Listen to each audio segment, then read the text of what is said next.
নমস্কাৰ পূৰ্বৰ টিউটোৰিয়েলটোত আমি ডাটা নিৰ্বাচিত কৰিলো আৰু সফলভাৱে ডাটা আমাৰ পৃষ্ঠাটোলৈ দৰ্শিত কৰিলো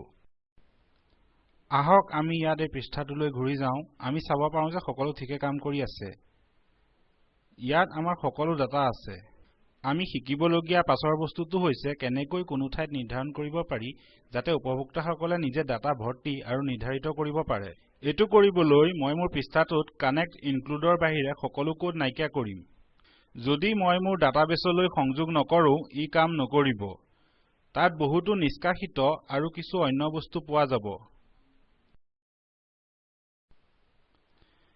মই first name last name date of birth আৰু জেন্ডাৰ ফিমেল বা মেল ৰাখিম ইয়াৰ তলত মই এখন ফৰ্ম নিৰ্মাণ কৰিম এইখন এখন HTML ফৰ্ম হ'ব গতিকে আমি আমাৰ টেক্সট আৰম্ভ আৰু শেষ কৰিব লাগিব আমাৰ একচনটো mysql.php হ'ব আৰু আমাৰ মেথডটো হ'ব post ইয়াত আমি এখন ফৰ্ম নিৰ্মাণ কৰিম য'ত উপভোক্তাই এটা নাম নিৰ্ধাৰিত কৰিব পাৰিব নেমৰ বাবে আমি আমাৰ সাৰনেম ব্যৱহাৰ কৰিম আপুনি সিহঁতৰ যিকোনো এটা ব্যৱহাৰ কৰিব পাৰে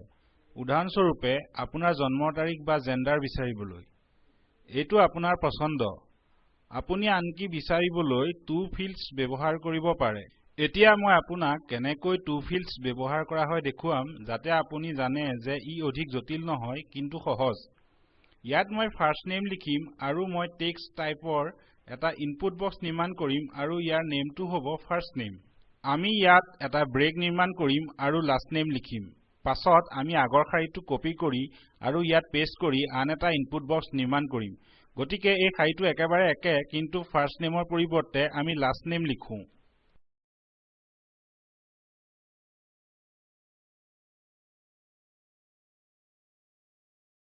আমি লিখিম ইনপুট টাইপ সমান সাবমিট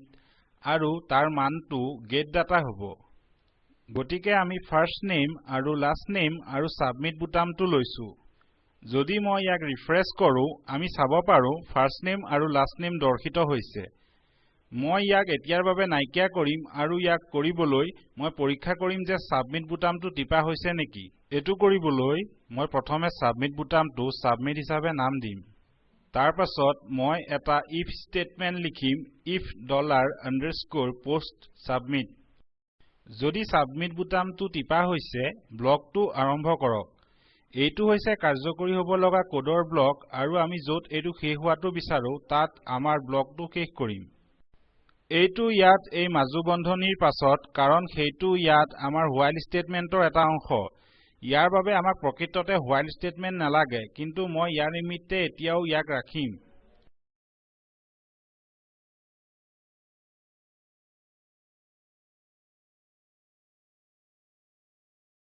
মই এতিয়া লিখিম grep post data আৰু $firstname গতিকে এইটো $_post firstname আৰু তাৰ পাছত মই last name লিখিম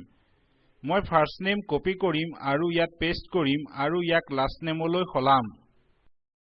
গতিকে আমি আমাৰ first name আৰু last name পালো মই লিখিম echo আৰু এই বাৰ্তা record for first name দ্বিতীয়তে এই মুহূৰ্তত আমি এইটো নকৰো মই পুনতে ইয়াত মোৰ কোৱেৰি লৈ যাম যদি আপোনাৰ মনত আছে মই উল্লেখ কৰিছিলো যে আপুনি নিৰ্দিষ্টকৈ যি ডাটা বিচাৰে তাক নিৰ্ধাৰিত কৰিব পাৰে ইয়াৰ বাবে মই লিখিম select star from people where first name সমান Alex আৰু last name সমান Garrett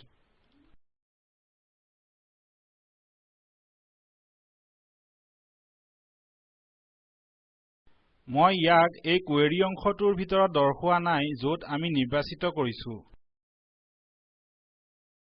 মই ইয়াক আপডেটত দৰ্শাইছো য'ত আমি আপডেট কৰিব পাৰো য'ত ফাৰ্ষ্ট নেমটো সমান Alex আৰু লাষ্ট নেমটো সমান Garrett হয় এতিয়া আমি ইয়াত আমাৰ টেবুলৰ পৰা প্ৰয়োজনীয় সকলো নিৰ্বাচিত কৰিম আৰু আমি কম সকলোখিনি নিৰ্বাচিত কৰক য'ত আমাৰ ফাৰ্ষ্ট নেমটো Alex লাষ্ট নেমটো Garrett হয় যদি আমি ইয়াত আমাৰ ডাটাবেছটো চাওঁ আমি আমাৰ ফাৰ্ষ্ট নেম বিচাৰিম আৰু ইয়াক এলেক্সলৈ মিলাম সাৰনেমটো বিচাৰিম আৰু ইয়াক গেৰেটলৈ মিলাম আমি ইয়াত এই ডাটাৰ সমস্ত শাৰীটো নিৰ্বাচিত কৰিছো যি এই মুহূৰ্তত গুলপীয়াকৈ জিলিকি আছে আৰু আমি মাত্ৰ ইয়াৰ পৰা সকলো ডাটা নিৰ্বাচিত কৰিছো ডেট অফ বাৰ্থৰ পৰা জেন্ডাৰলৈ মোৰ আইডিৰ পৰা ফাৰ্ষ্ট নেম আৰু লাষ্ট নেমলৈ গতিকে আমি বুজিলো যে এই সময়ত মাত্ৰ এটা ৰেকৰ্ড নিৰ্বাচিত কৰিব সেইবাবে আমি আইডিৰ দ্বাৰা ক্ৰম কৰিব নালাগে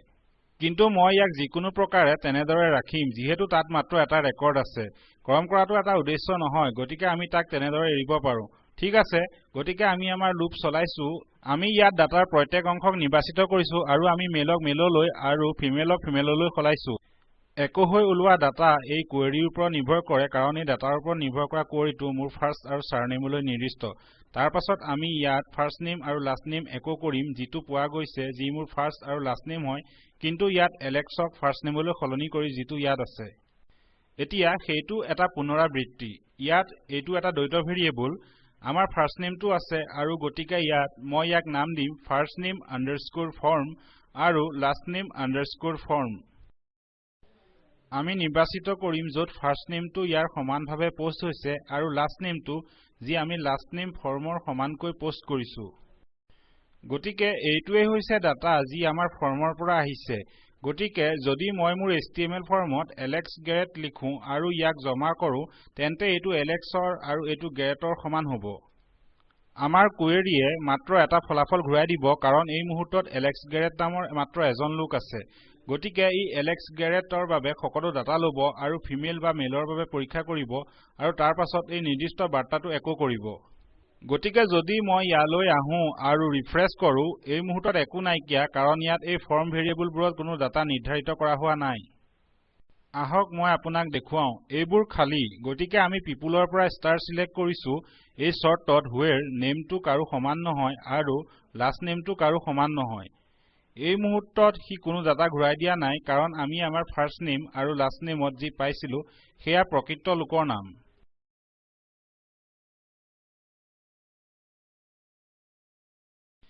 যি কি নহওক এতিয়া মই মাত্ৰ এটা সম্পূৰ্ণ সাধাৰণ নাম লিখিম গতিকে আহক কওঁ ডেভিড গ্ৰীণ আৰু গেট ডাটা টিপক আৰু একো নহল ঠিক আছে যদি ইয়াত শেষত আমাৰ এটা ভুল বাৰ্তা থাকে এইটো ইয়াত আমাৰ কোৱেৰি লিখা আছে মই ক'ব পাৰো or die MySQL error মই ইয়ালৈ ঘূৰি যাওঁ আৰু কওঁ ডেভিড গ্ৰীণ আৰু গেট ডাটা টিপো আৰু আমাৰ কোনো এৰৰ নাই হয় তাৰ কাৰণটো হৈছে SQL কোডটোৰ গাঁথনিটো শুদ্ধ আৰু সেইবাবে আমি কোনো এৰৰ নাপাওঁ মই মাত্ৰ সেইটো পৰীক্ষা কৰি আছিলো এতিয়া আহক ধৰো যে আমাৰ এটা নাম আছে যি আমাৰ ডাটাবেছত আছে আহক কওঁ এলেক্স গেৰেট আৰু আমি গেট ডাটাত টিপিম আমি ইয়াত এলেক্স গেৰেট জন্ম হৈছিল ইত্যাদি ইত্যাদি আৰু মেলৰ সৈতে প্ৰদৰ্শিত হৈছে